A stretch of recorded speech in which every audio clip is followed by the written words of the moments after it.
दोस्तों, एक आदमी को अचानक घूमने का मन हुआ। वो आदमी बहुत ही अमीर थे, तो उसने अपने महंगे शर्ट्स पहने, इंपोर्टेड जूते पहने, लाखों रुपए के अपने घड़ी पहने और अपने BMW कार को लेकर सवारी पर निकल गए।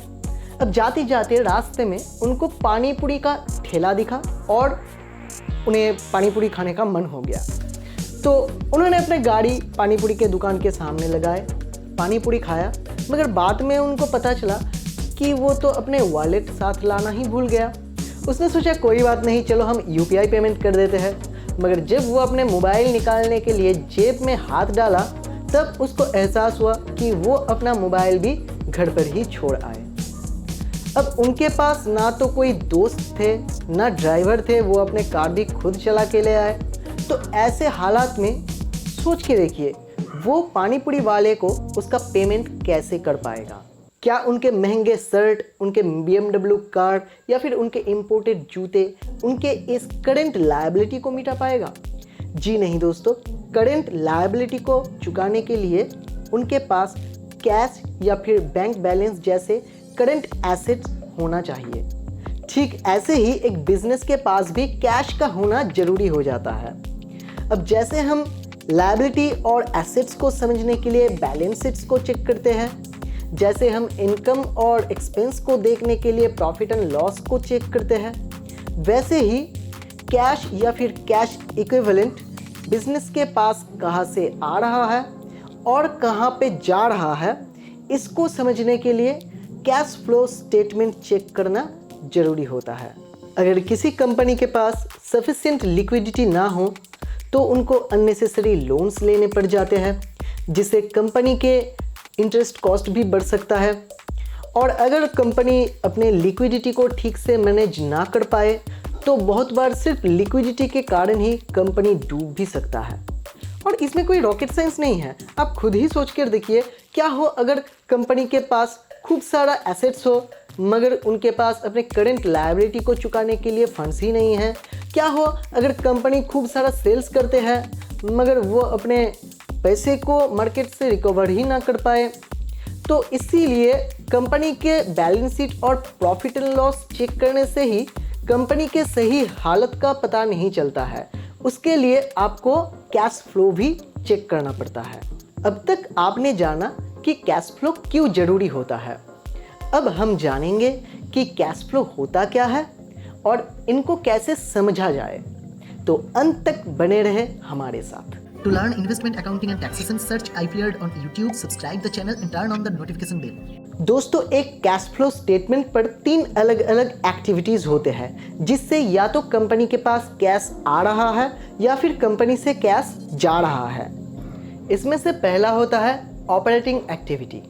ऑपरेटिंग एक्टिविटी का मतलब होता है कि बिजनेस का जो भी रेगुलर बिजनेस एक्टिविटी है उनसे कितना कैश आ रहा है या फिर कितना कैश जा रहा है।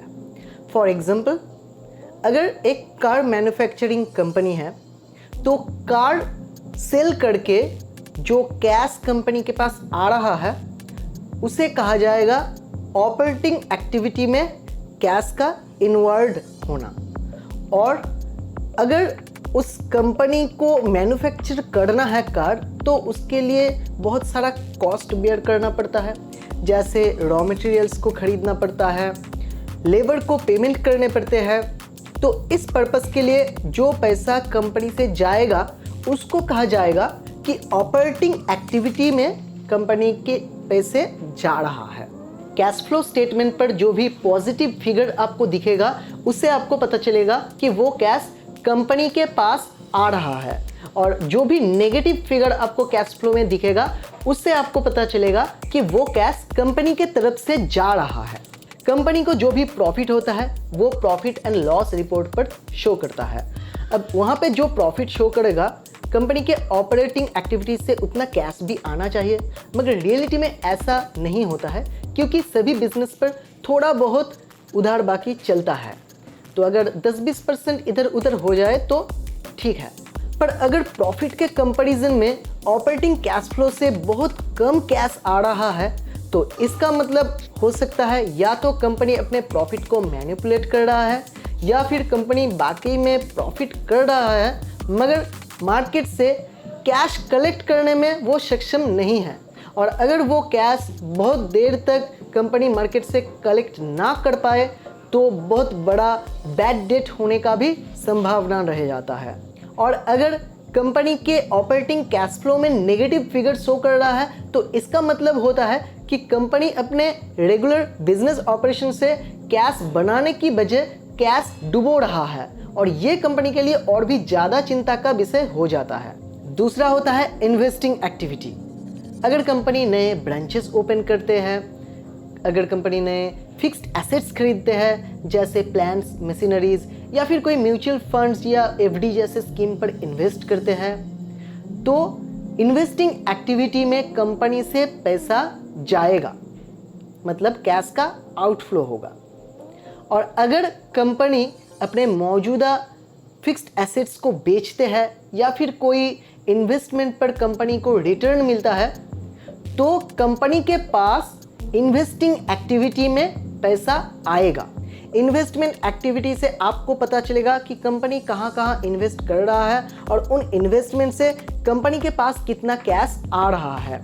अगर कंपनी बहुत ज़्यादा इन्वेस्ट कर रहा है तो हो सकता है कि इन्वेस्टमेंट एक्टिविटी में आपको नेगेटिव फिगर देखने को मिले, मगर इसका मतलब बुरा नहीं होता है।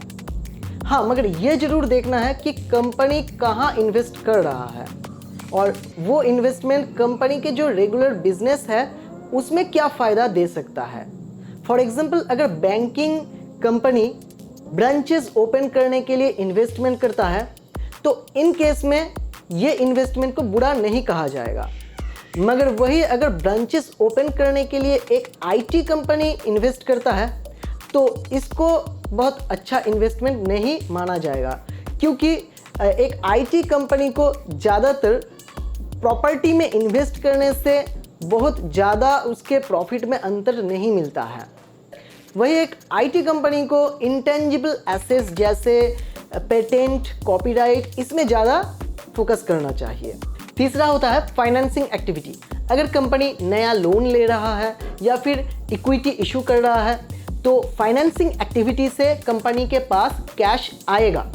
अगर कंपनी अपना पुराना लोन चुका रहा है या फिर लोन के ऊपर इंटरेस्ट दे रहा है या फिर डिविडेंड पे आउट कर रहा है तो कंपनी से फाइनेंसिंग एक्टिविटी में कैश जाएगा। फाइनेंसिंग एक्टिविटी में बहुत बड़ा पॉजिटिव फिगर का कई बार मतलब होता है कि कंपनी ने बहुत बड़ा लोन लिया है। और अगर कंपनी के फाइनेंसिंग एक्टिविटी में हर साल बहुत बड़ा नेगेटिव फिगर शो कर रहा है तो इसका मतलब हो सकता है कि बहुत बड़ा इंटरेस्ट पे कंपनी ने लोन ले रखा था जिसके लिए कंपनी को इंटरेस्ट या फिर उस लोन को चुकाना पड़ रहा है।